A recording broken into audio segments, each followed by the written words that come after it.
celebrating the connection with our pets. This is Animal Radio, featuring your dream team, veterinarian Dr. Debbie White and groomer Joey Villani. And here are your hosts, Hal Abrams and Judy Francis. And welcome. Wow, I am just looking at the schedule today. It is jam-pack full. And hopefully you'll be in there, too. 1-866-405-8405. We'd love to hear from you if you have a question about your animals.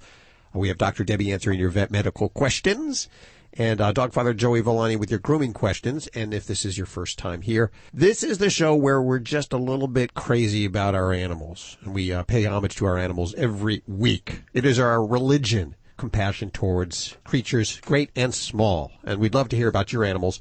Once again, here's the number, toll-free, 1-866-405-8405. You can also ask your questions of the vet and the groomer directly from the Animal Radio app for iPhone and Android. And it's a free download, thanks to those folks over at Drs. Foster's and Smith. On today's show, Doc Halligan is going to be back. She promised to teach me this week how to brush my cat's teeth every day.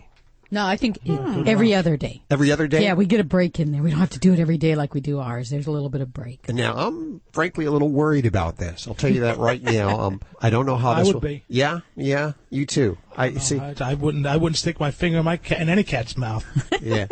Well, this will work for dogs too. So if you have a dog or a cat, different. Yeah, usually it's much different, and that's why I preach to clean your pet's teeth. And so does Dr. Debbie. Dr. Debbie doesn't do it either. Hold on, though. Have you ever seen Halligan's cats? Because I have. Her cats are very, very calm and docile. Now, I've dealt with a lot of cats and, grooming them. I've dealt with cats that would charge to the front of the kennel and hiss and spit at you. And if you think half of these cats, I would be sticking my finger in their mouth, you are out of your mind. Okay, well, she's going to tell us how to do it. And she also has a plan B just in case that doesn't work or you lose a digit somewhere along the line. Dr. Becker's back today. And Robert Semro with his Listomania this week, the 4 best movies featuring pets that only pet fanatics would know of. There you go. I wonder what those are. That's a good one. You'll have to stick around for that. I'm curious. Lori Brooks working hard in the newsroom, as usual. You're always the first one to show up. But somebody's got to be here to unlock the door, so. Start the coffee, do all of that. Yeah. What are you working on today? Well, dog napping is on the rise in such a dramatic way these days. So I boiled it down to a couple of things, and one of them is that I'm going to tell you the most important step that you need to take in case your dog is ever stolen and you want to be able to get it back in court. Really? Is dog napping on the rise? Oh, it's huge. More than 30% increase in the past year. Are they certain breeds? Do you know? Some certain breeds, but really it's just in general. They're taking them from your front yard, from cars, from everywhere. But there's a lot of way that, animals you can make money off of. And we're not going into that because we don't want to give anybody any ideas. Not. I don't let my dog out of my sight. If she's outside in the yard, I'm with her. She's never outside alone. Or should you say she's with you? Yeah. She's Velcro. She follows you everywhere. And I never leave her in the car. Okay. Well, that's on the way with Lori Brooks in just a few minutes. But first, let's take care of you. 1-866-405-8405.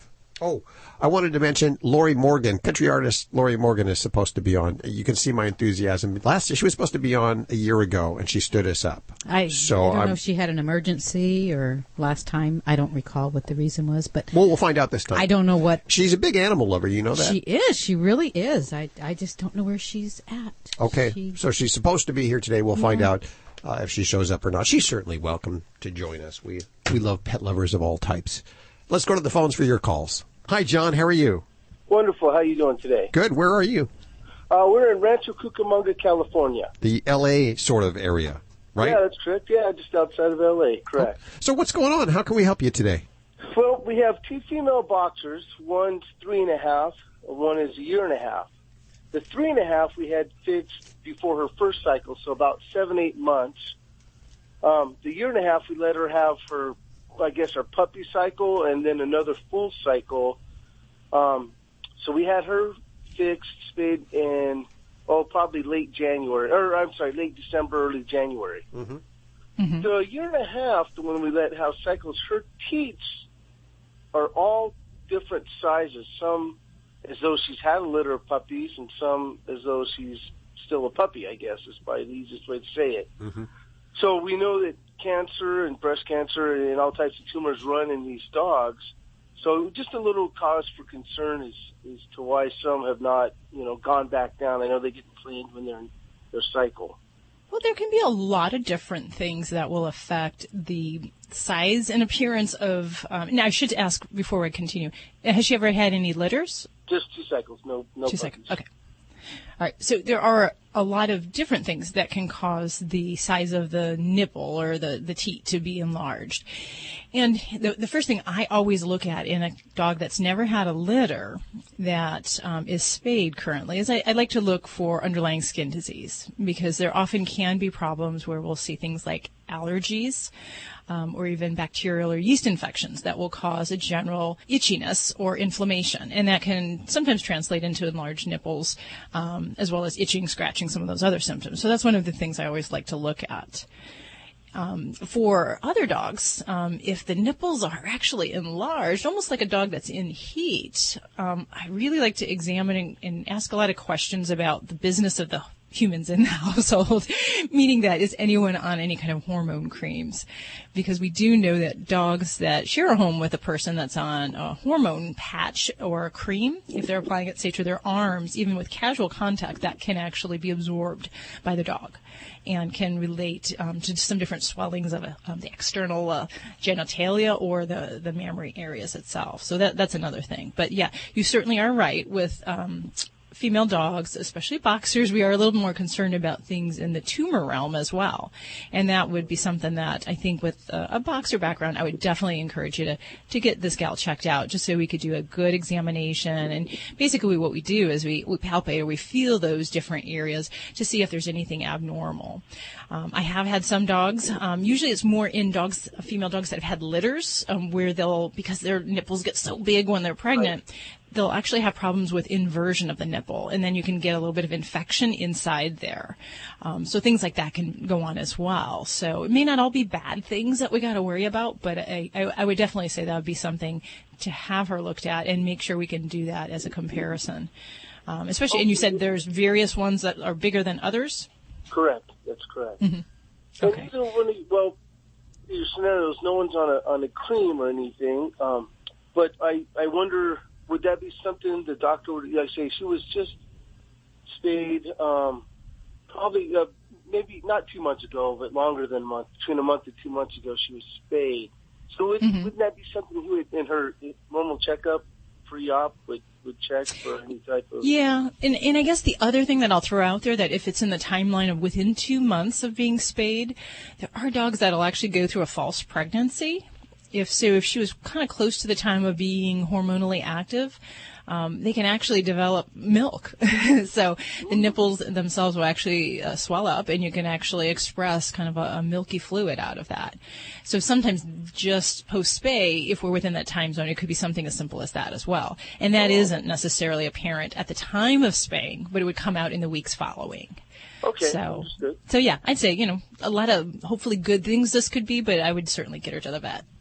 Okay, great. I appreciate your help. Hey, John, thank you so much for listening. 1-866-405-8405 to reach out to the Dream Team. And don't forget, you can also ask your questions from the free Animal Radio app for iPhone and Android. This portion of Animal Radio is underwritten in part by World's Best Cat Litter. Those that know that I love my cats. Do you love your cats? Oh, we love our kitties. But I hate buying cat litter until I found out about the concentrated power of World's Best Cat Litter for more performance with less litter. I get mine at Target, sometimes Walmart, and also your local grocery and pet stores. Hi, Beverly. How are you? Hi, how you doing? Good. Where are you calling from today? Charleston, West Virginia. Charleston, West Virginia. Charleston, West Virginia. Okay, well, tell us, what is your problem? I got everybody here for you. The Revolution you put on a cat, do you have to put it on every month? I have an inside cat, and I was just wondering if you have to do it every month. Yeah. Well, in West Virginia, you're definitely in heartworm endemic areas there. So in areas where we have heartworms and the vector, which is the mosquito, those pets, if the climate is such that the local veterinarians are recommending year-round protection, you want to follow through and make sure you do give that heartworm treatment every month, the heartworm preventative every month. So it is important to be consistent. You don't want to miss doses. Missing one dose, and it's been shown that the efficacy is pretty close to 100% just by missing 1 month and picking it up thereafter. But you get 2 months or more out, and certainly there's going to be a risk that you can acquire the infection. So it is important to try to stay to every 30 days, give that consistently. And, the thing I will bring up is that heartworm disease in cats is very different than in dogs. In dogs, we tend to know about it a little bit more readily. Of course, it's, they get into end stage problems when we notice it. But with cats, it actually looks like a lot of other diseases. They may have symptoms of vomiting, loss of appetite, weight loss, sometimes coughing and respiratory problems, but it really doesn't scream a diagnosis of this cat has heartworm. And of cats that have heartworm disease, believe it or not, 25 to 30% of cats, when their owners were surveyed after the fact of diagnosis, those cats were indoor exclusive cats. So outdoor cats have a higher potential infection rate, but just because you have an indoor cat doesn't mean those mosquitoes don't go inside. So that is not a good reason not to keep up with that preventative. So I'm going to advocate try to stay true, give that preventative once a month. Can I ask you something else? Sure. What's those things you put on animals to track them? Those chips? Microchip. Okay. Yeah, we were just talking about that in one of the last shows. Don't they cause cancer after a while? Well, the product that we were talking about is one that's not even yet on the market, so we can't really fully answer that yet. Now, in reference to regular microchips, which have been on the market for forever, there has been a study that was released a few years back, and it created a lot of concern in my clients. And the study was one that was made in rodents, and it showed that rodents that had a microchip implanted had a risk of tumor formation. And while there is some potential risk in dogs and cats, there's a lot of problems with this particular study that got people upset. They used rodents in that study that actually had a genetic gene for the tendency to develop tumors. So that's really not looking in the life population of dogs and cats that we have out there. And when you really look at the risk of tumor formation in dogs and cats from microchips, we're talking maybe 1 in a million. Whereas think of all the thousands of dogs and cats that are euthanized on a regular basis at shelters because they can't get home to their families. So microchips, in my opinion, are very life-saving, and I would say the risk of tumor formation is very minimal compared to the other potential dangers of not having a microchip. Okay, thank you. Thank you for your call today, Beverly. Have a good day. Yeah, you got to weigh out the risks there. And obviously, if you lose your animal and it ends up in a shelter, it's going to be put to sleep or euthanized because its owner hasn't been found. Much bigger risk than developing any kind of, sarcoma or anything around the microchip. And what's really interesting is in England, over 50% of dogs and cats are microchipped. And when they looked at a period of time over about 10 years and looked at the tumor formation possibility within all those animals, they only found 2 tumors. So, in a country that really embraces microchipping in their pet population, is far greater than what we have here.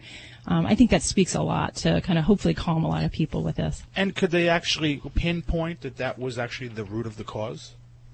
That's the challenge. In some of the cases that I read of, they couldn't say it was clearly just the microchip because many times either vaccinations were given in that same area or the pet received other injections. So you can't say, it was the microchip and not 4 years of vaccinations or, these other injections that were given in that site. So that becomes the kind of slippery slope you can't really tell.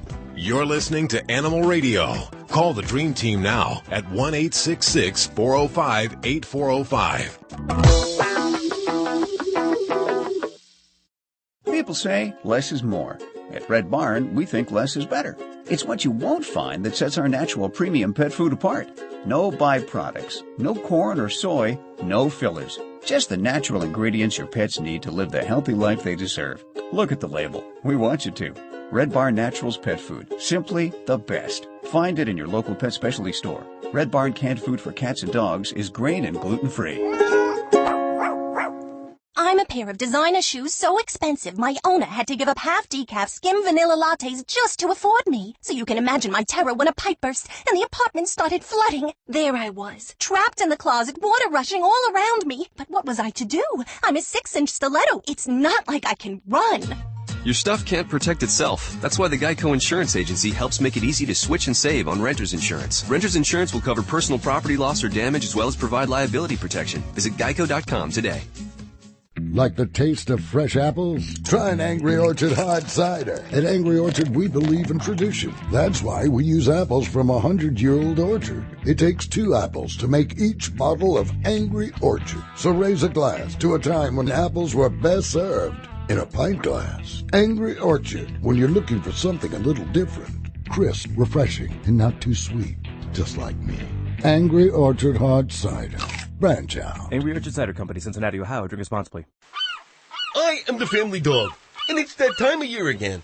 The one where pet parents start looking for Fido-friendly hotels and destinations where Fido is welcome. Make no bones about it. Pets are part of the family, and we like to sniff out new places too, and we hate to be turned away, especially when we're on our best behavior. So we won't be left out in the cold. Be sure to pick up a copy of Fido-friendly magazine to find the best hotels and destinations where Fido is always welcome. Go online to FidoFriendly.com and subscribe today.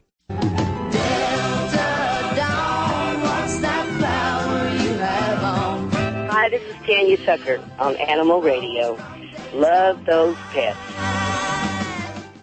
Okay, I hope you're not hungry, because this will make you hungry, especially your dogs. Too late.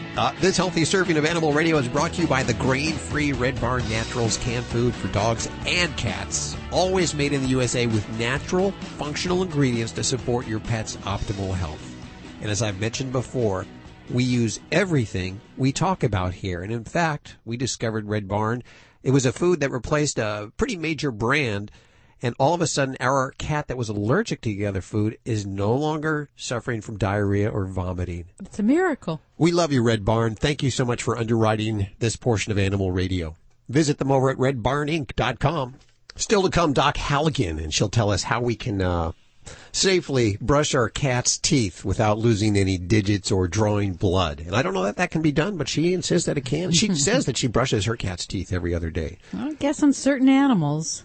That's on the way. And Dr. Marty Becker is on the way, and also Robert Semro with this week's Animal Radio Listomania, the 4 best movies featuring pets that only pet fanatics have seen. Hi, Pam. How are you? Oh, I'm fine. How are you today? Very good. Where are you? In Santa Maria, California. How can we help you today? Well, I'm calling because we have a behavioral problem with our deaf puppy. Okay. Our puppy is a year old, and we've had her since she was 2 months old, and we've gone through training sessions with her, and she's done fairly well. But in the last, I'd say the last 3 months, she has been growling and biting at me if I try to remove her from the couch or a chair or something that she just doesn't want to do. Mm-hmm. And I don't know how to correct her on this. Okay, so she has basic obedience. Does she know how to do like a sit, come? Have you taught her those commands? Yes, we went through puppy school twice. Okay. And she does those, yes. Okay, so I'm assuming you have taught her hand signals. Is that what you're teaching her off of? Yes, we use hand signals with her, and she does fairly well. But I just don't know how to handle this problem so that she will stop doing it. Yeah. Now, does she have any other problems, like at night if she's on the bed with you and you try to scooch her? Does she tend to get upset about that kind of stuff? No. She doesn't sleep with us. She sleeps in her own bed. She has a nice bed, and she's very comfortable. Good. And about a month ago, we purchased another puppy, about 4 months old, who has been a great companion for her. And we thought that might give her some companionship that she doesn't have otherwise. Mm-hmm. I would say that with your situation, Pam, I'm not quite certain whether her problem is because she's deaf or if she's just being obstinate and being a little bit dominant in some of those situations. So the first thing, and it's great that you have her trained to hand signals, because deaf dogs can learn all those same commands. They just need to read our body language and things like the hand signals.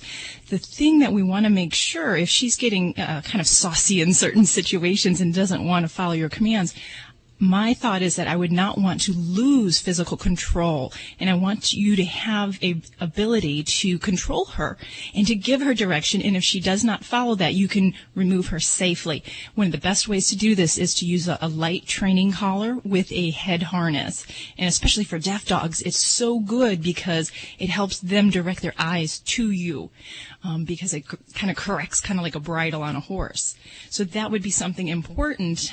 Now it seems it might be a little unrealistic to use this all the time, but it's when you're in the home or when you anticipate you might be in these situations where she can get a little bit obstinate. That's where I'd really want to use that. And then always reward after you give her a correction. And if you sense that she's starting to give you a little bit of sass, we want to focus on the positive and not focus on that negative response. If you've already got her trained, it may not be something you need to do, but for some folks with deaf dogs, we'll actually use vibration collars to help catch their attention and to kind of maybe potentially stop a behavior. Say she's running out and going to get hit by a car. If we have a deaf dog trained to a vibration collar, it gives a light vibration, tells her to look for you, and then you can give her the hand signals and the commands. So that's another way, that's kind of another step you can graduate up to, but that is something that for some pet owners with deaf dogs, it really can be a big difference. You're listening to Animal Radio. Call the Dream Team now at 1-866-405-8405. You're listening to Animal Radio. Find us at animalradio.com. Log on, learn more. This is Animal Radio. This is an Animal Radio News Update, brought to you by Doctors Foster and Smith Pet Pharmacy, with prescription medications and over-the-counter products like Advantix flea and tick medication delivered right to your door.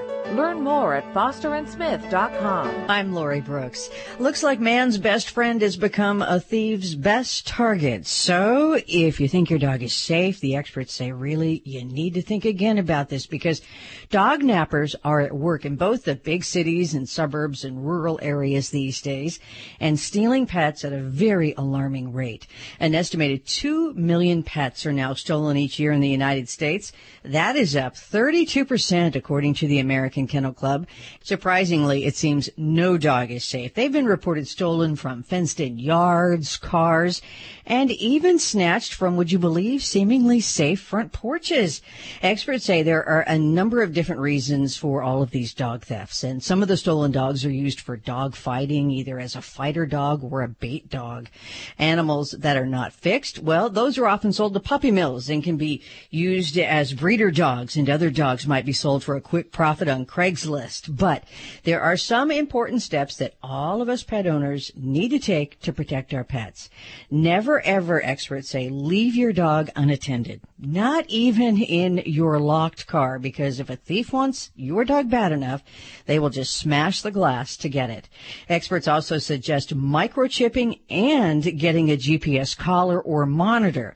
That can cost anywhere from $50 to maybe $200. But the single most important step that you can take right now is to document your pet's history. They say save all of your dog licensing, veterinary care records and such, and it doesn't matter if you get the dog from a friend, a family member even, a breeder or a shelter. Just make sure that you have the transfer of ownership completely and legally documented. A Wisconsin mother is crediting their family dog with saving all of their lives from what could have been a deadly carbon monoxide leak in their home. The family knew their furnace was on the fritz, but they didn't really think a whole lot about it. Abby jumped up on the bed, the dog Abby, and then she began pawing at the mom, even lifted her head up with her nose. Well, Abby then led the mom downstairs and sat down right next to the furnace so the mom could then hear the carbon monoxide detector going off. I'm Lori Brooks. Get more breaking animal news anytime at animalradio.com. This has been an Animal Radio News Update brought to you by Doctors Foster and Smith Pet Pharmacy. with everyday low prices on products like Quellin and Rimadyl delivered right to your door with a 100% satisfaction guarantee. Learn more at fosterandsmith.com.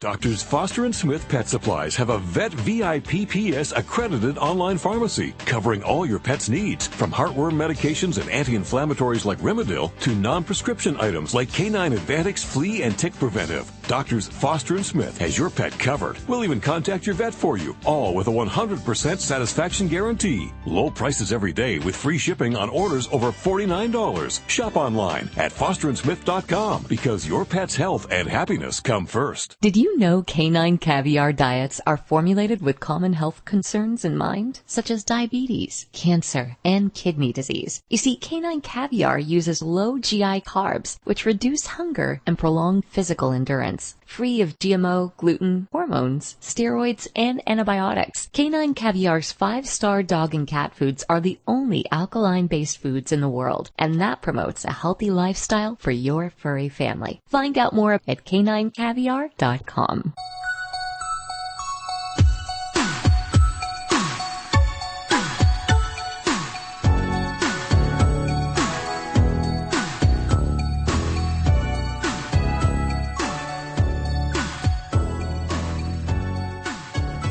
It's Animal Radio, celebrating the connection with our pets, toll free. Here's the number, 1-866-405-8405. On the other end of that phone there, you'll find Dr. Debbie answering your vet medical questions and groomer Joey Villani with your grooming questions. And in fact, we'll go back to the phones in just a couple of seconds. I want to remind you, you can also ask your questions from the free Animal Radio app for iPhone and Android. But on the phone right now, actually on Skype, we have veterinary correspondent Dr. Marty Becker. How are you doing? Hello, my dear friends. How are you? Splendid. You have a list, and I'm intrigued by the title. Tell me what's going on. You know what? I knew you'd be intrigued by the title because you guys get pitches every day. Sure. And so here I am. I think, what would Hal and Judy know that their people would like to know? So let's talk about the 3 things that pet owners worry too much about. The first one is what kind of parasite control product they use. So you watch TV, you go into Walgreens or Walmart or online or in the veterinary hospital, and there's so many different parasite control products. I think you worry too much about what kind of parasite control product to use. Now, on the other hand, what you worry too little about, I think you worry too little about making sure that you use a parasite control as directed year-round for life. You mean I should be using it, but I shouldn't necessarily care about which kind that I'm using? Is that what you're saying? Yeah, that's what I'm saying. What'll happen is people, there's something new, or should I just get this one that I used to use at the vet, now as I see it at Petco, or I see online that this one's on sale, or I hear from my neighbor that this one works better. Not that you shouldn't ask your veterinarian which one you should use, and be honest with your veterinarian. Tell them, you know what? I'm going to buy it. I'm going to buy it where I buy my groceries. Or I go to the pet store all the time. I buy it there. I'm going to buy it online. Which one should I use? And then just stick with it. But what you don't worry enough about, people try to time going on and off of it too much. Or it's an indoor pet or it's an outdoor pet. Or I'm waiting until after the 3rd killing frost. I'm going to start it again now because the plants are budding out. You need to be on the parasite control product as directed year-round for life, period. Okay. So parasite control, one thing that I should worry differently about. What else? Okay, this is what you worry too much about. It's what you feed your pet. Uh-oh. You've heard me talk about this forever. And the group that I work with, I'm working on my 25th book right now. There's 4 of us. 2 of us feed commercial food. 1 of us cooks for her own pet, and the other person, buys the food that's, really super premium food. So I don't want to get into those discussions of, which one I feed or anything. But rather than worrying about what you feed for your pet, I will just tell you this, and I'd be interested to see what Debbie says here. I can't think of the last time I've seen a pet come in that had a nutritional deficiency. Yes, there are pets that have allergic reactions to pets. And yes, there's pets foods. And on foods. Yes, sir. Sorry. And then that do better on certain specific foods. So, joint diets and stuff for sensitive stomach. But you just don't see nutritional deficiencies. And there was an article in Consumer Reports maybe 4 years ago 6 veterinary nutritionists, boarded nutritionists at veterinary schools, had never seen a case of a nutritional deficiency. So just know probably what you're feeding is fine. But here's the opposite of that. So you worry too much about what you feed. You don't worry enough about how you feed your pet. So I want you to remember about using food puzzles or food dispensing devices. We're starting to see a big push now towards doing more enrichment activities for pets. If you look in a zoo and you think of a lion or a tiger, there's more enrichment activities for that lion or tiger in a zoo than there is in the typical home for cats. So we need to do things that are enrichment activities, and so much of their genetic exuberance revolves around hunting for food. And so we can't just plop the stuff in a bowl and forget all the other pieces that go along with hunting. So food dispensing devices or food puzzles. So the third thing that you pet owners worry too much about is giving their pets products that have claims about healthier hips, healthier eyes, healthier teeth. You get the stuff sent to you. I see the stuff in the store. What they worry too little about, so I tried to tier these up. You worry too much about what parasite control product you use, too much about what to feed, too much of what pet products that have claims about healthier hips, eyes, and teeth. Too little about making sure you use a parasite control year-round, making sure you feed your pet using a food dispensing device or food puzzle. Make sure you use the things that we know work and quit always trying to seek something else out that you see an ad for. It looks in the store and it's got this clever claim, and I'll try that stuff, you know. Going along the feeding idea is that more people, I think, worry that they're not feeding their pets enough because their pets don't eat well, but they may be overweight. So I think whatever they tend to feed, they're feeding more than the pet needs. Perfectly said. 3 things pet owners worry both too much and too little about. You ready for this one? Okay. Vaccinations.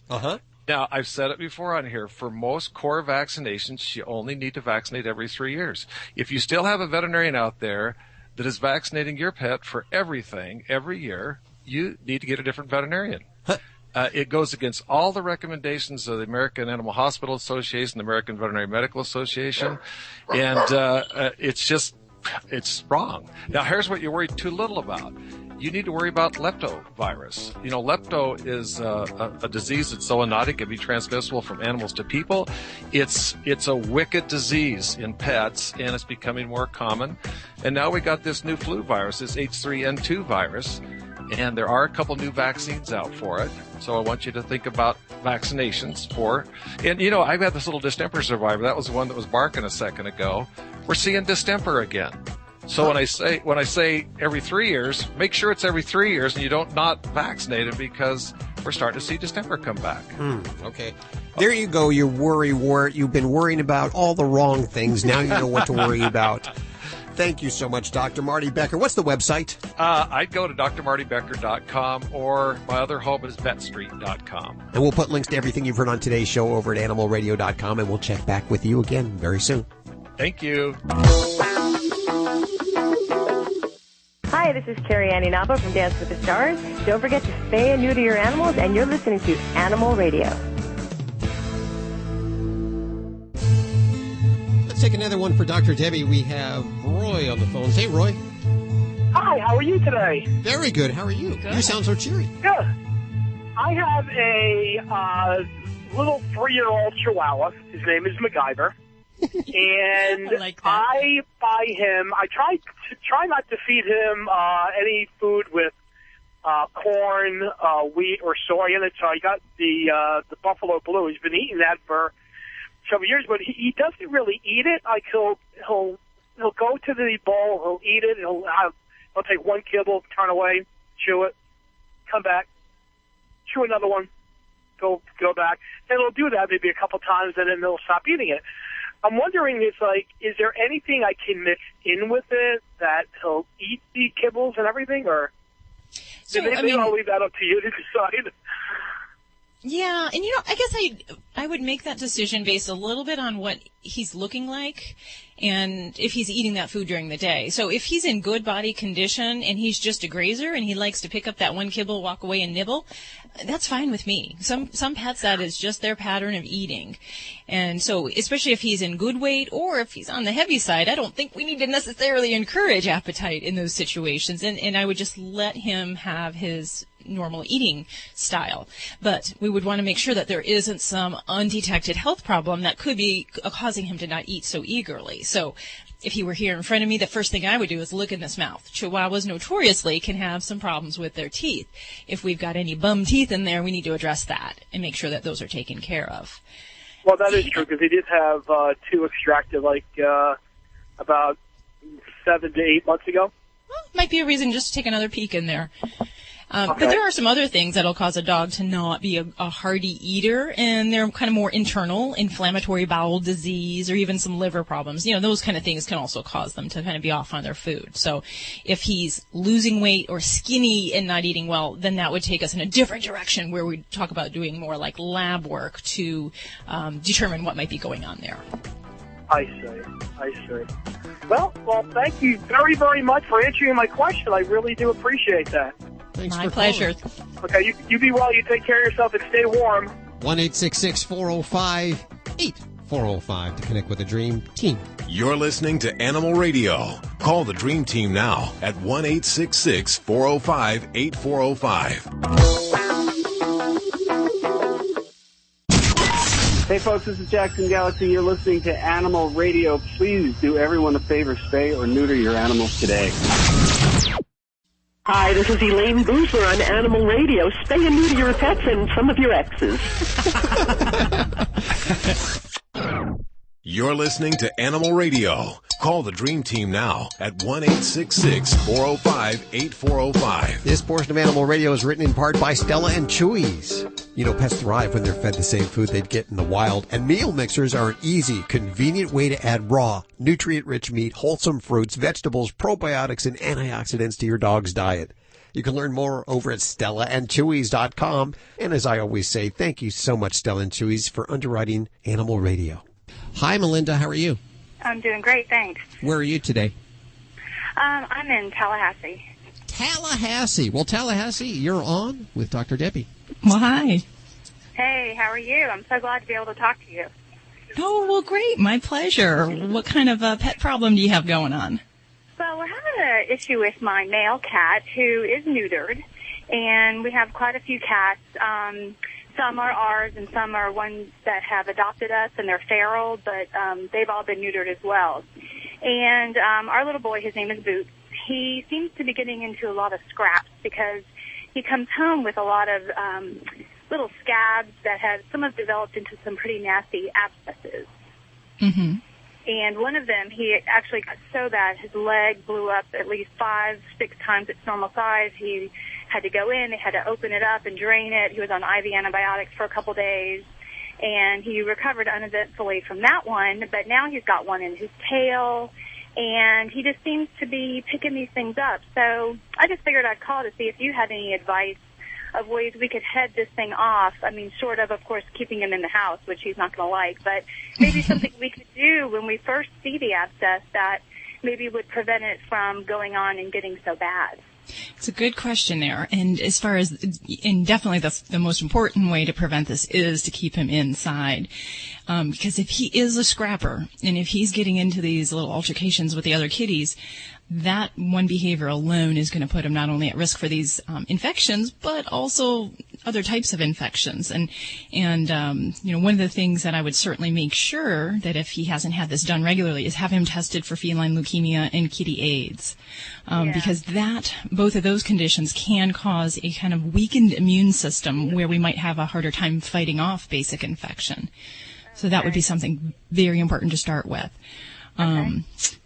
Now, as far as when we actually have a fresh injury, part of the challenge with a cat bite or even a cat scratch is that the wound itself is generally really small in comparison to the bacterial load. It's almost like nature's way of injecting bacteria under a cat's skin.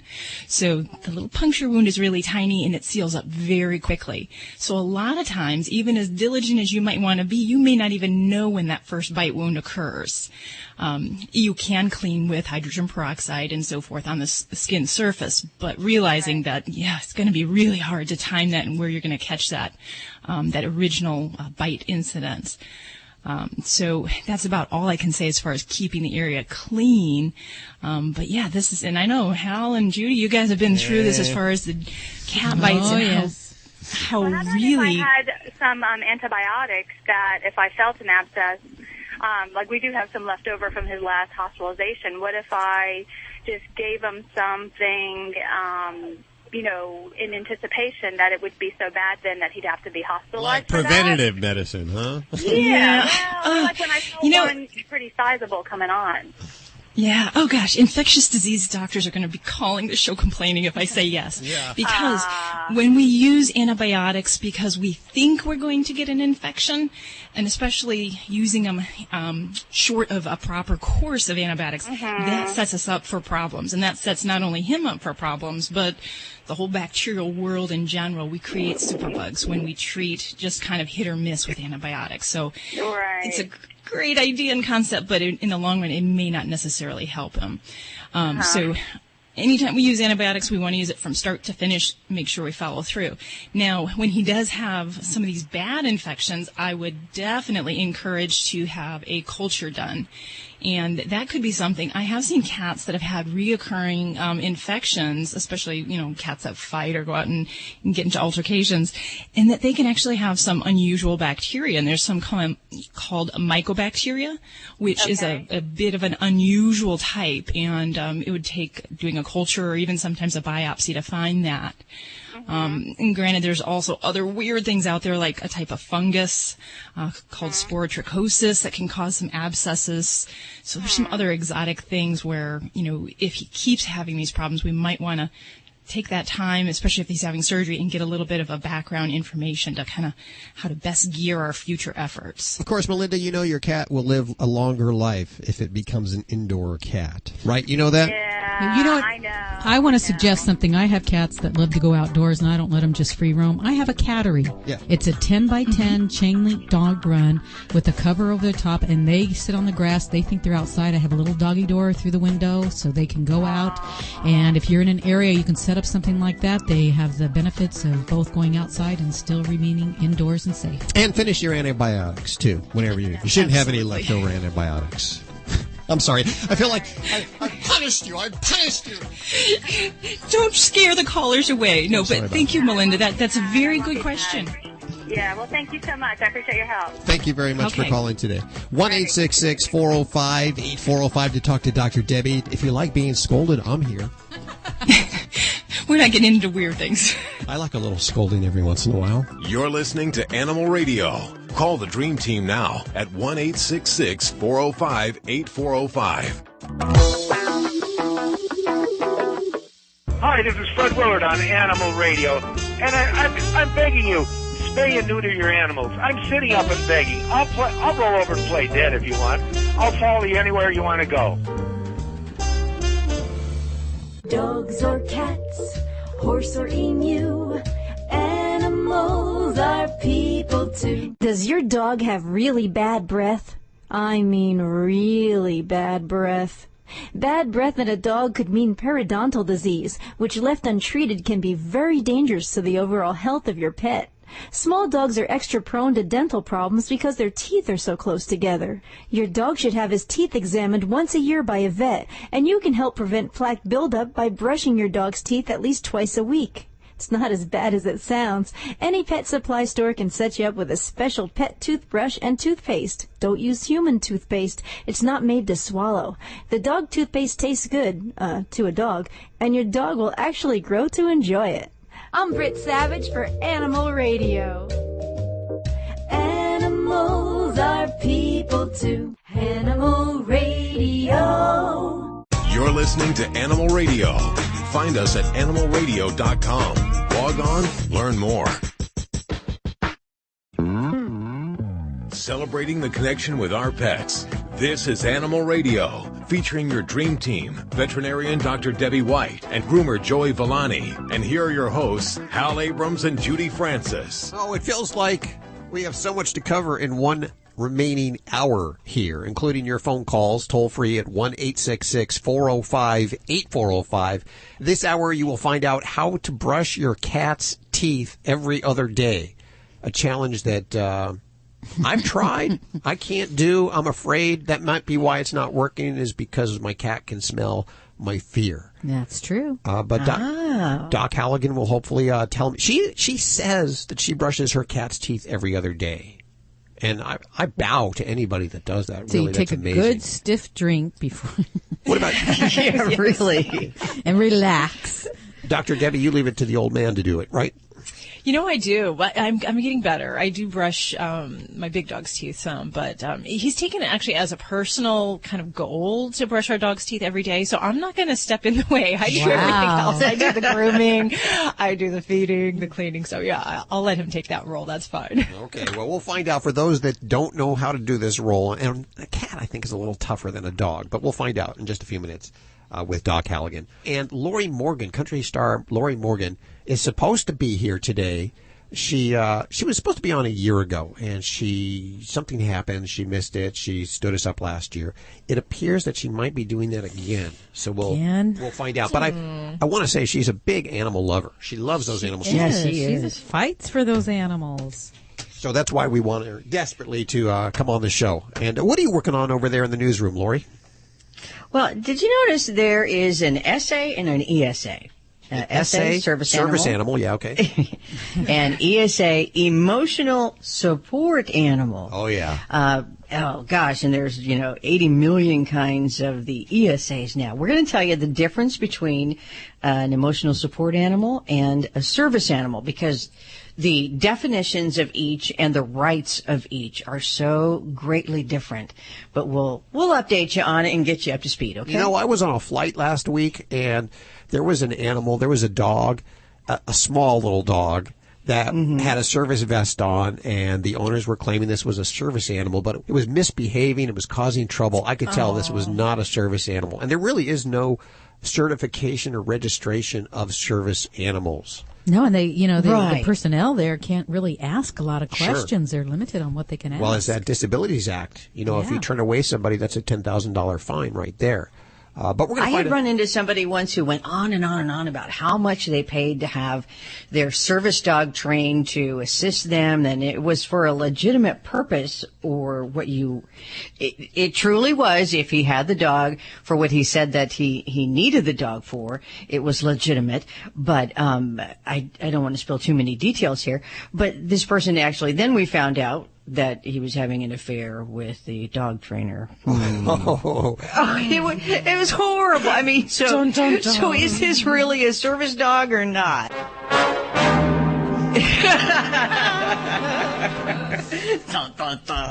What is this about the service turkey? Did you hear about this like a month ago? That was on a Delta flight or something like that? Come on. Right. Yeah. Okay, so we're going to find out more with Lori Brooks here in just a couple of minutes after answering your calls at 1-866-405-8405. I wanted to bring this up because there's been several calls about this week. The Flint water crisis. Have you been watching this at all? Seen this on TV? I haven't heard anything about it. Okay, in Flint, Michigan, they've changed water sources, and the water that they have now is more acidic, and it's eating away at the lead pipes, and people are getting lead poisoning. Oh, wow. And it's unfortunate, but this week they have said that 2 dogs in the Flint area recently tested positive for lead toxicity. And that's unfortunate. And what's really tough to tell if your animal has been affected by lead, because it's something that could show up years later. There's so many diseases that are similar to lead toxicity and poisoning, but the state, Michigan, they are giving free lead tests for dogs if veterinarians deem it appropriate. I suggest, first of all, your dog should be drinking the same stuff that you're drinking, and that should be bottled water or filtered water. Right. Yeah, don't be giving them. Is that deadly, Dr. Debbie? Can it be reversed? It definitely potentially can be, because it causes damage to the red blood cells, causing anemia. So it definitely could. The problem is it could be kind of challenging to detect some of these things. We might see some subtle signs like vomiting, not eating, vocalizing. Some dogs would have seizures, but diagnosing it, we have to do blood work and then rule out all the other causes for anemia. So yeah, if you have a pet that's in an area potentially impacted and they're showing those signs, then you would definitely want to see your veterinarian. What if you get them back on good water? Can it be reversed? Will they will get healthy again, or do they have to be treated? They do have to be treated. So we talk about using chelators with them.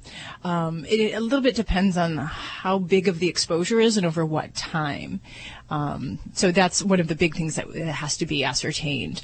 But it can be really tough. So if your pet does have seizures or has changes in appetite, their behavior, and you're in that area, definitely. Is this something that could show up years down the road? It's usually within a couple days to about 2 weeks after. Now, there's long-term exposures, and that we see sometimes more with pets that, there's been stories in the past of tennis balls that had lead-impregnated paint, or dogs that chew on old paint that has lead in it. And that's more chronic exposure, and it's a cumulative thing. But this can be a very, very rapid exposure in a short period of time. Wow. Well, they're saying it's safer to feed your dog melted snow, which you have plenty of up there, than it is the water supply. That's a great idea. The other question this week was about the Zika virus in animals. And there's several questions. First, the question is, can they get infected? Can they get exposed to the virus? Can they replicate it? Can they transmit it? And I think what's more relevant is whether they can get sick from the Zika virus. And to this date, there has no evidence showing that they can get sick or get affected by it. But, it doesn't mean that they can't. Right. I think that things are so new with this that we're watching that, whether or not they can potentially harbor the virus and then later pass it on to people or to other insects. So I think we're just going to have to watch and see what they develop. There you go. And I guess in the meantime, the safest thing to do is to keep those skeeters away from your animal, right? Just because that's how it's transmitted right now, is through mosquitoes, right? Yeah. And I think we need to clarify that the mosquito the outbreak has been in South America. So the people in the U.S. that have had it have been exposed elsewhere. So it's not that our mosquitoes out in the U.S. are actually becoming overwhelmed with the Zika virus. That is not the case. Okay.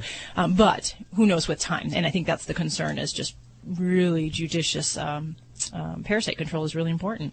Let's see. Eeny, meeny, miny, mo. Let's go to George. Hey, George, how are you? Hi, how you doing? Good. Where are you calling from today? I'm calling from Reading, Pennsylvania. Reading, Pennsylvania. About 50 miles northwest of Philadelphia. Oh, I know where it is. That's just where I think that's where the biggest conglomeration of pet lovers are. Yeah, I'm not sure that's a claim to fame, but we'll take it. Okay. What's going on? I have the doctor here. I have a question for Dr. Debbie. I have three children in the house, so to speak. They're adopted children, 2 cats and a dog. Okay. And all of them were adopted. Thank goodness you said they're not human children, because I don't deal with human children. There you got it. So anyway, my 2 cats that I have, one is a kind of a black grayish cat that I found diving into dumpsters down near our Jersey coast, and the other was brought home courtesy of a box of kittens that was left outside of a church. And that takes care of the 2 cats. And my dog is 5 years old, and I got him through a lady in Delaware that adopted. So anyway, my problem is, or my situation is that with the black grayish cat, he's probably about 8 years old, and his name's Tucker. But in the last 3 weeks, I've noticed that he picks a couple spots out in the one room, and they're probably about 8 inches in diameter. And what he does is he pulls the nap off the carpet, and it's kind of impressive, if I wouldn't be so upset about it. But it's right down to the back of the carpet. He pulls it out and he puts it all in a little pile, maybe about 10 to 12 inches away from the hole, from the area that it just made. I just want to make sure that I'm hearing you correctly, because I'm having a little trouble hearing you today. Okay. The dog is tearing up pieces. Oh, it's a cat. The cat is tearing up pieces of the carpet and putting it in a pile. Is that what you're saying?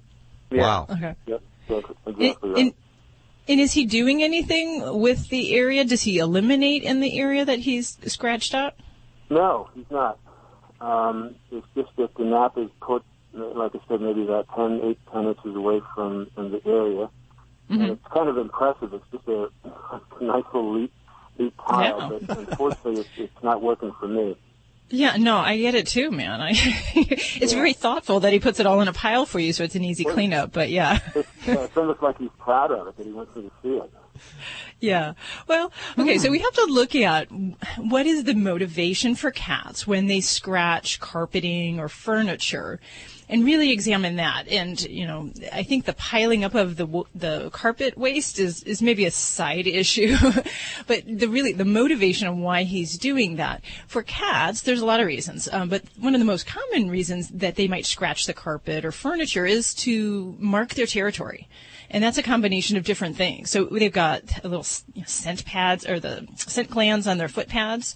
So when they're actually scratching, they're actually dragging their scent over the area. And then, there's also kind of that visual thing. So, scratching up either, lines along the back of your furniture or, in this situation, kind of grooming your carpet so that these pieces are coming out of it. That's definitely both those possibilities could be playing a role with marking his territory, if you will. Okay. There are also cats that will do destructive behaviors with scratching that are driven more by anxiety. And sometimes we can run into this if we have multi-cat homes or if we have a cat that's a little bit stressed about, being inside and having other cats outside that they can't access at a particular time. It kind of makes me wonder if this guy does go in and outside, that he may very well just kind of be marking his pad, if you will.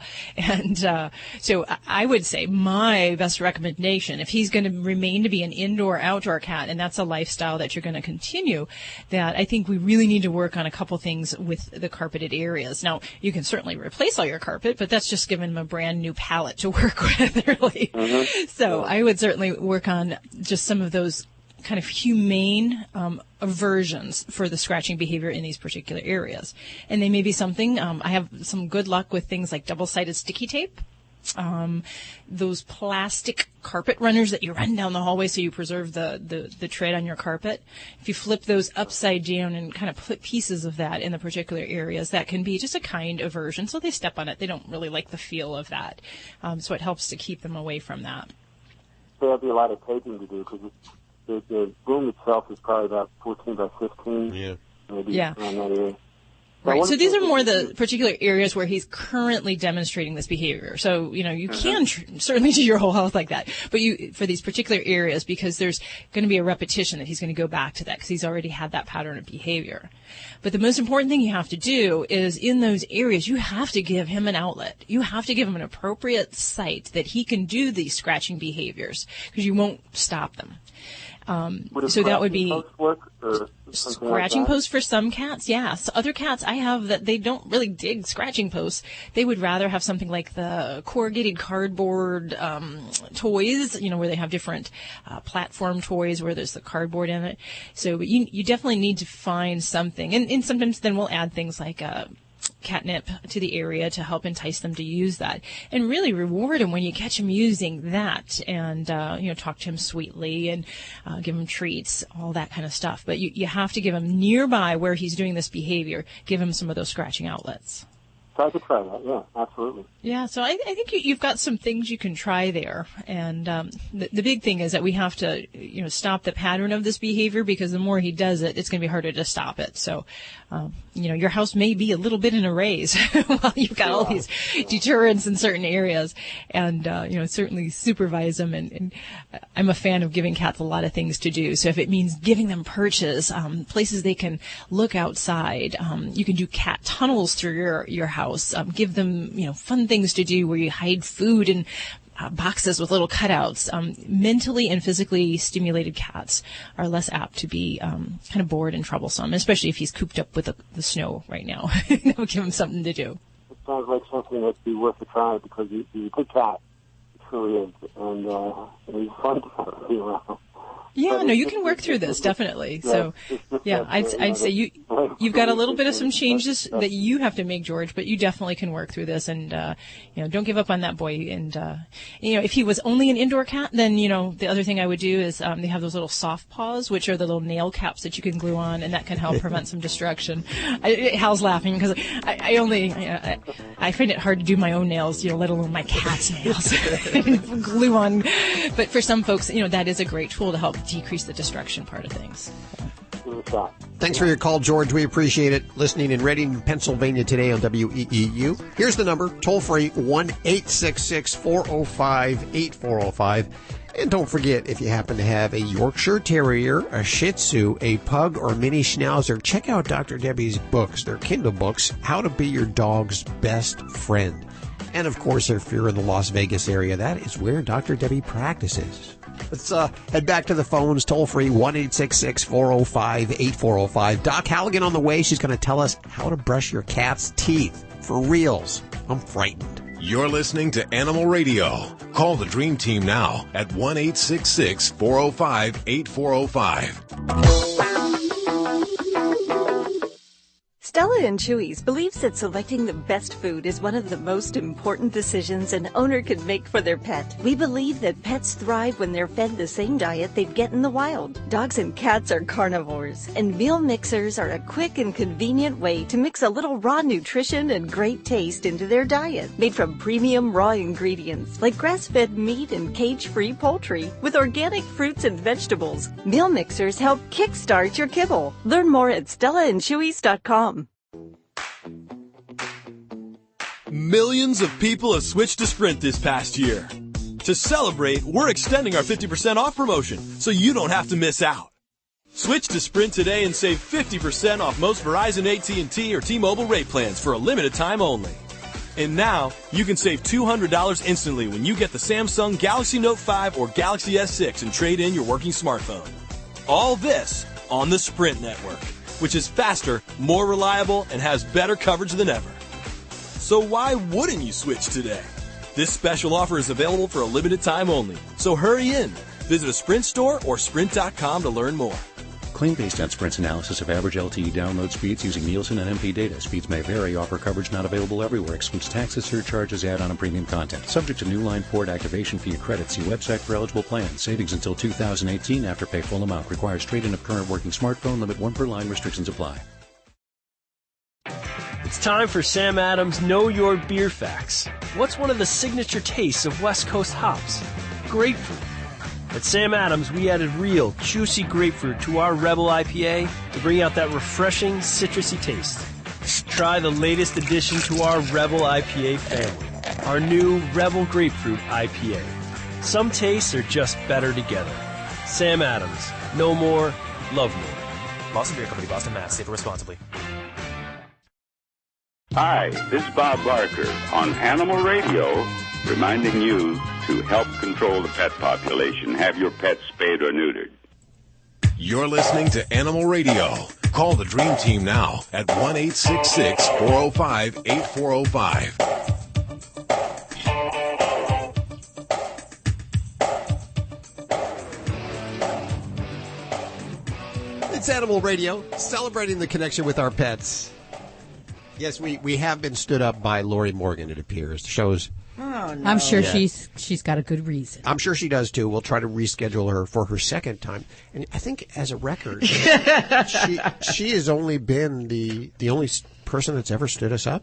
No, we've been stood up before. Have we been stood up before? Yes, I don't recall exactly who, but yes, we have been stood up. You forget, Hal. I guess I do. It's wiped out of your mind. Well, here's what I do remember. I remember that everyone we have on the show, generally an animal lover, and except for one person, one guest we had was not an animal lover, did not like animals, and by the end of the who was that? Smokey Robinson.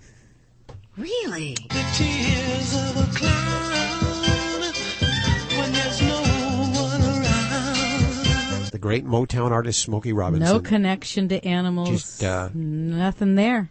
Yeah, nope. Very strange. I'm glad we had him on. Yeah. Let's see. What are you working on over there in the newsroom, anyway? Well, sleep experts always say, don't let your animals sleep with you. It's not good for either one of you. They talk about the quality of sleep and all of this stuff, health issues. But there's a new sleep study out concerning humans and animals. And we'll tell you the reasons they say that you should be sleeping with your pet. Huh? And even things up. Yeah. Really? Okay. Well, that's interesting because I usually hear the negative. Everybody says it's bad for them because you're... First, for behavior reasons, you shouldn't let them sleep in the bed. Second, I hear Becker's always saying these zoonotic diseases that you could get. Right. Well, this is even from the Center for Sleep Medicine at a Mayo Clinic. Oh, okay. So it's a pretty credible source. That's on the way in a couple of minutes. You're listening to Animal Radio. If you missed any part of today's show, visit us at animalradio.com or download the Animal Radio app for iPhone and Android. Hi, this is Jamie Farr, and you're listening to the Animal Radio Network. And remember to spay and neuter your pets. Dogs or cats, horse or emu, animals are people too. A Long Island dad is in the doghouse after stealing a tiny chihuahua while on a daddy-daughter day excursion. 27-year-old Nicholas Savoya started by taking his toddler daughter to Chuck E. Cheese and then had what he described as a lapse in judgment when he went across the street to a pet shop and shoplifted a chihuahua worth $1,600, hiding the little pooch behind his daughter's body. He then repented and returned the 2-pound dog with an anonymous tip, which sparked the interest of families who all wanted to buy Georgie, the little photogenic puppy. Savoya, who is now pleading not guilty, was tracked down by surveillance cameras and was charged with grand larceny. I'm Britt Savage for Animal Radio. Animals are people too. Animal Radio. You're listening to Animal Radio. Find us at animalradio.com. Log on, learn more. This is an Animal Radio News Update, brought to you by Drs. Foster and Smith Pet Pharmacy, with prescription medications and over-the-counter products like Advantix flea and tick medication delivered right to your door. Learn more at fosterandsmith.com. I'm Lori Brooks. Well, you never know who you're going to be sitting next to on an airplane these days. Surely you remember hearing about the turkey that traveled on a recent Delta Airlines flight and the passenger who claimed the big bird was an emotional support animal. In fact, emotional support animals are becoming increasingly common, and their air travel is even covered under the U.S. Air Carrier Access Act, which lets passengers with disabilities bring animals aboard commercial airplanes. And those who wish to have an emotional support animal, all they have to do is get a letter from a mental health professional. But here is the proof now that it is not difficult at all to get an ESA, or emotional support animal documentation. Just over a year ago, this New York woman obtained emotional support animal credentials for 5, we'll call them unconventional pets. She says people also exploit emotional support animal allowances in terms of where they can take them, while service dogs who, on the other hand, are trained to perform a particular task like responding to seizures or guiding those who are visually impaired, and they're allowed to go anywhere, ESAs are not. They are only covered by the Fair Housing Act and the Air Carrier Access Act and are not permitted in hotels, trains, or stores. And many people do not fully understand the laws and the differences surrounding the two classifications of animals. In fact, the New York woman proved this when she took various emotional support animals to a bunch of different public locations and convinced many of those locations to approve their entry. For example, she flew from Newark to Boston with a pig. She visited an art museum with a turtle and even shopped at Chanel with a snake. I'd have been out of that store in a heartbeat. Here is a new idea that has been increasing in popularity as a way to find shelter animals new homes. The Humane Society of Greater Savannah in Georgia did it and says their foster program to place pets in homes over the holidays was a huge success. People were given the chance to drop by the shelter and foster a dog or a cat. So about 10 dogs were placed in homes over the holidays, and about half of them were adopted. So another benefit of this is that the shelter is also able to learn a lot about the dogs that were not adopted, so they were able to work on their issues and hopefully get them adopted soon. I'm Lori Brooks. Get more breaking animal news anytime at animalradio.com. This has been an Animal Radio News Update brought to you by Drs. Foster and Smith Pet Pharmacy, with everyday low prices on products like Quellin and Rimadyl delivered right to your door with a 100% satisfaction guarantee. Learn more at fosterandsmith.com.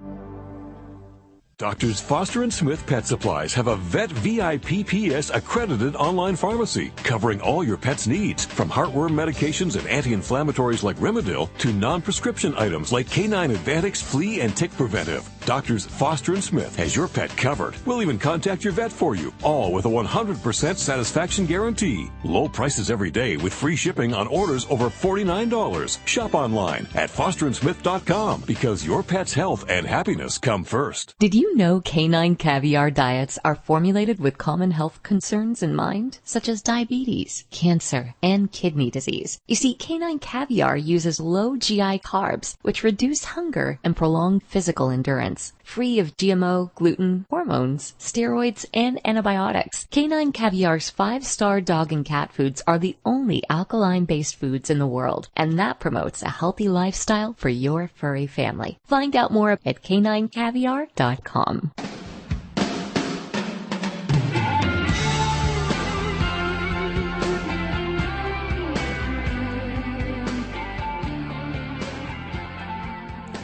It's Animal Radio. Toll free, 1-866-405-8405. Time to hang out with Miss Doc Halligan. Dr. Doc Halligan. Dr. Doc? Miss Doc. From the Lucy Pet Foundation. How you doing, Doc? I'm great. How are you? Well, I've been waiting all week because last week you teased me. You said you would tell me this week how I could brush my cat's teeth because I simply am afraid to do it, really. Yes, and that's why you would not be successful. Oh. Yeah, because I think, really you've got to think of this as something that's fun for them because you're saving their lives. So instead of being nervous about it, think about it as, wow, I'm saving my cat's lives by brushing their teeth. You will add years to their life. So what you want to do is, you're not going to do it the first time you try it. See, you're going to build up to it. Oh. Okay, that's the goal. It could take you a month. It could take 2 months. So see, that's it. You got to do baby steps because it's very unnatural for you to put your finger in your pet's mouth. Uh-huh. But everybody wants instant gratification. They want to be able to do it now. Okay, so what do I do? And I think that's the biggest mistake. So you've got to start with the sessions. They should always be short and fun, and it's got to be something where you do positively reinforce them with it. So really, the first step is just getting your finger in their mouth.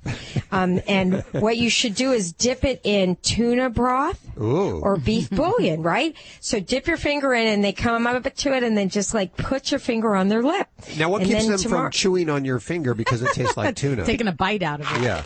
Well, because it's, you're not, giving them food. Okay. I've never had anybody bite me from that. Just it smells good. Okay. So, you could just let them smell it, and if they try to eat you, then maybe we'll talk about the very end what you should do if you can't do that. Okay. So then just try, getting your finger near their mouth. You don't have to open their mouth. I think that's what, it's kind of like, medicating a pet too. It's an unnatural experience. So having the positive attitude is so important. Lose the fear and just have this be a fun, training session, basically. So, like I said, just get them used to maybe putting your finger, on their lip, then kind of try to go inside. You don't have to open their mouth. Even my cat, Nathan, who's naughty, I can brush his teeth because I did it over a period of time. How long is a period of time? I think it took me 6 weeks. Okay. With him. Kinky, was 3 days. Okay. I was brushing her teeth. So then that's it. All right. So it's guess what? And then you're going to give them a treat afterwards, right? So the sessions are super short. They're like, oh, okay. So if I let her put her finger in my mouth, then I get a treat. So you're positively reinforcing it. At the end of the day, when they're kind of tired, and they're not all wound up, especially with dogs, you wouldn't want to do it first thing in the morning when they haven't had their walk or anything. Like I said, it should be short. The sessions are short. Now, once you've got them used to you putting your finger in there, or if you want to try with a brush or a finger cut instead, maybe you are nervous and you have an angled brush. The brush has to be for pets. You can't use humans because the tooth bristles are too hard. So if you do want to do a brush because you are nervous and that makes you feel more comfortable with the bouillon on it, then have them do that. They might want to just lick it at first, get them used to licking that, then slowly put it in their mouth. You see where I'm going with this? Sure. Okay. And then go to the toothpaste. They have great flavored toothpaste. Tuna, beef, chicken. Now let them lick the toothpaste off the toothbrush. So or we your can't finger. we can't use human toothpaste. No, because it has too many detergents in it. And remember, they don't spit out. Oh, yes. You put the toothpaste on your finger or the toothbrush, whichever one you've gravitated to, and get them licking it. Oh, okay, this isn't bad. So they're, they will look forward to this, believe it or not, Really? because it tastes good. Yeah.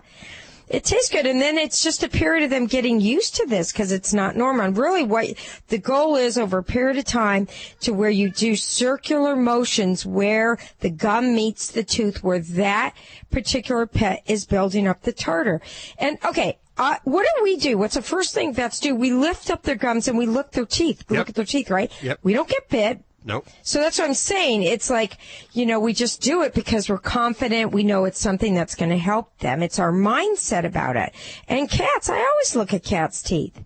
So don't be squeamish about it and thinking that you can't, because I know people that Betty White, she brushes all of her cat's teeth.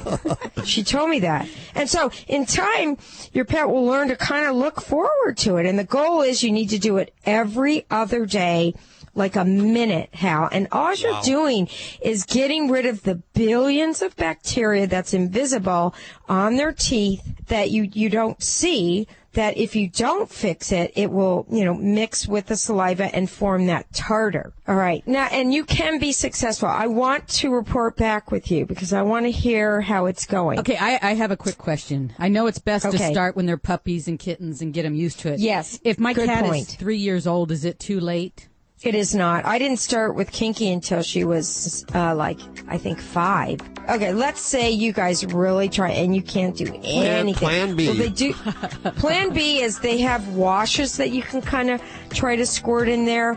There's diets that you can use. There's dental diets that have enzymes baked into them. It's better than doing nothing, but, obviously the brushing is the best, but at least you're doing something. Yeah, so like a greenie is not a substitute for brushing. Nothing is a substitute for brushing, no. And you'd be amazed at how many animals will really let you brush their teeth. If you go slow, make it fun, and positively reinforce it. Now, I'm not asking you to floss, so, just brush me. There you go. Doc Halligan from the Lucy Pet Foundation. Visit them over at lucypetfoundation.org. You're listening to Animal Radio. Call the Dream Team now at 1-866-405-8405. Hello, everyone. It's Robert Semro, your Pet World Insider, here with this week's Animal Radio Listomania, the 4 best movies featuring pets that only pet fanatics have seen. Okay, pet fans, every year we see more movies that feature pets as main characters in big parts of the movie plotline. There's a couple of animated features coming out soon that my kids and I are anxiously waiting to see. In the meantime, I thought I would share my list of top non-animated movies featuring pets. This list is for those pet-loving diehards who are willing to sit through anything because their pets mean that much, and oh yeah, because their kids want to watch it as well. So let's get started. Number 4, Homeward Bound: The Incredible Journey. Okay, I admit it, I'm a sucker for a heartwarming tale about tails who love their humans. 2 dogs and a cat on a journey to reunite with their family, surviving danger, wild animals, and the harsh elements. Count me in. You'll recognize the voices in the movie, if not the pets, and this is one for cat and dog lovers. You have a movie here that you can both agree on and enjoy. Number 3, Hotel for Dogs. This is a fun and honestly inspiring concept. I'd love to see us do this in real life. Take an abandoned hotel and turn it into a place to care for strays and those needing a home. These kids take something that has been discarded and beaten down and build it back up. Not only do they do that for the building, but they do it for the animals as well. It's a fun, rollicking movie that has plenty of laughs and a ton of heart. Really enjoy this one. Number 2. Cats and dogs. That's right. Haven't we all thought about an ongoing underground movement of dogs battling cats for the supremacy of petdom? Also, the idea of having a secret agent team of dogs that battles cat ninjas, Honestly, I don't know how this enjoyable movie was rated second on my list. It's a fun movie that really plays up the stereotypes of dogs and cats, but in a fun and entertaining way. My kids give it 2 thumbs up, and my dogs, well, they're better prepared for any ninja cats that happen to stop by. Number 1 on my list, Hachi, A Dog's Tale. Okay, I saved the absolute tearjerker and most heartwarming tale as my number 1 choice. This movie is one of those that makes you know that we're not overstating it when we say that pets are family members. The movie is about a man who rescues an abandoned dog and the incredible bond that the two build and share. Based on a true story, the love and devotion that the two show each other is something that any pet parent will be moved by. And as someone who shared that kind of connection with a pet, I recommend this for everyone. There's nothing better than cuddling up with your pets and watching a movie featuring pets. Share some of your favorite pet movies with us on our Animal Radio Facebook page.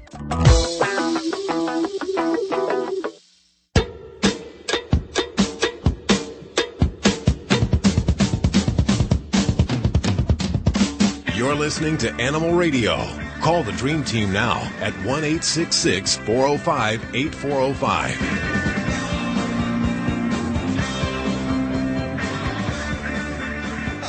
Have you heard about the Animal Radio app yet? If you haven't, where have you been? It's a free download. You can listen to the show and get your fix of Animal Radio anytime you want. But the best part, you can ask your questions of Dr. Debbie and Joey Villani anytime you want directly from the app. Plus, it has notifications of recalls and important news that, could affect you and your animal. Download it now. It's a free download. That's because Drs. Foster and Smith made it a free download. Get it now while it still is free. We'll head back to the phones. Toll free at 1-866-405-8405 in just a couple of seconds here. Lori, what are you working on over there in the newsroom? It is one of the greatest debates among pet owners these days. Should you let your dog or cat sleep with you on the bed? I say, of course, and most of us animal lovers do, but one concern has been whether sharing a bed with your pet might disturb your sleep, which can affect you in many different ways. And many sleep specialists, they advise against animals sleeping with you, but a recent study from the Center of Sleep Medicine at the Mayo Clinic in Arizona might be changing some minds. Researchers there surveyed 150 sleep center patients and found that more than half of pet owners allowed their pets to sleep with them in the bedroom, on the bed. But 1 out of 5 described their pets as disruptive. However, 41% said their pets were quiet and even beneficial to their nightly sleep. The experts loved that. They say if having a pet nearby helps you feel relaxed and gives you a sense of security, and that helps you to fall asleep with less difficulty, then by all means, have your pet sleep with you, just as long as they're clean and don't have any fleas. But this study, keep in mind, did not look at whether different types of pets or even different breeds of animals were more disruptive than others. But the good news is they say they hope to investigate those questions in the near future. Interesting stuff, although I'm pretty sure it's the pets that allow me to sleep in the bed. And I have a backache because of it, huh? Toll free, 1-866-405-8405 for your calls right now. Violet, how are you doing? Someone dropped off this little Chihuahua, and I've raised him now. And he's got a lot of little spots. Like, I took him to get fixed, and he says he has an allergy. So I started giving him some kind of Flex Dog, which is a 3 fatty acid and an immune system. I'm seeing a little bit difference, but I don't know if that's what I could do for, doing his, I do the tea tree, but that's not working. So maybe a different type of shampoo. Okay, tell me a little bit more about this guy. How old is he? He's only 5 months old. 5-month-old, little Chihuahua. And what do these areas look like on his body? Little, just like spots of red. Okay. And is there hair loss in the areas? It's just pink. And then it's just, he's got hair on there. Okay. Well, the first thing I'm going to tell you is that allergies definitely can happen in young dogs. But the truth of the matter is that seasonal allergies, inhalant allergies, are not going to be present in a doggy this young. So things that are pollens, things that are blooming outside, it takes well over a year and a half of exposure to those environmental allergens for a pet to develop an allergy. So we can almost kind of just ignore that whole possibility. But we can sometimes see food allergies in young dogs. Sometimes the youngest I've diagnosed it has been a 6-month-old puppy. But typically those pets will tend to be quite itchy. We have some pretty typical signs with that. In a Chihuahua puppy, oh golly, at 5 months old, I will tell you. He's white. Yeah, I understand he's high maintenance. Yeah. The first thing I honestly would have this boy evaluated for is to check him for mites. Demodectic mites, or what they call the red mange, is quite common. When I took him in, and then they fixed them. So they said just to do the cortisone. Well, and did it help? It does help, yeah. But every time I take him over to my mom's yard, I think he's allergic to the grass. Because when he comes back, he's all red again. Okay. Well, I'm just telling you, going with the odds in a young pup of his age, even if we don't see mites on the first sampling, sometimes it does take multiple samplings. So I would just want to make sure we exhaust that. And now, this is something your vet can't do just by looking. They actually have to take some skin samples. They have to do that skin scraping, as we call it. So if that's been done, then I'll feel more comfortable about that. But, okay, so say that test is negative for your little guy. Yes, there are definitely going to be some things we're going to look at doing. And we might start with some of those colloidal oatmeal shampoos, which can be very soothing for the skin. And then I would address going into a hypoallergenic diet. I'm not really familiar with some of the brand that you mentioned. Yeah. But to get into nothing. Yeah, and grain isn't always the big problem. It's kind of a big fad in the human world with nutrition. But actually, some research studies actually have shown that some of the most common allergens in foods for dogs are things like beef, which is over 30% of the most common allergens in dogs. Dairy and wheat are followed after that. And actually, corn is pretty low on the list. It's lower down. So things when we talk about grains, yeah, it could be a grain problem, but in many cases, it could be a chicken, a beef, all those other ingredients. Oh my gosh, yeah.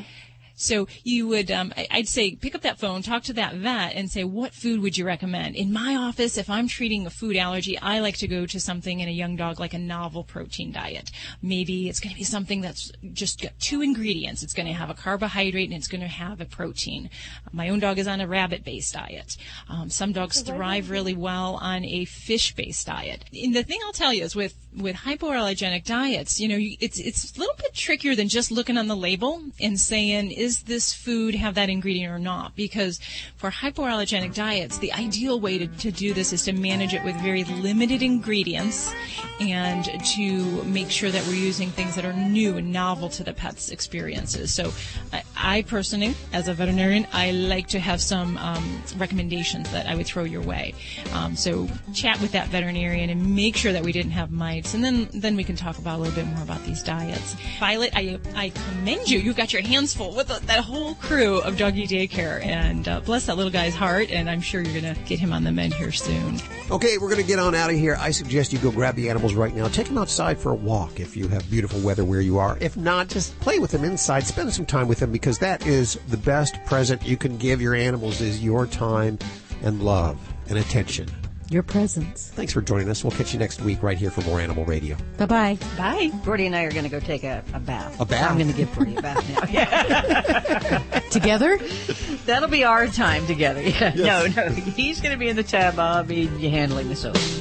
This is Animal Radio Network.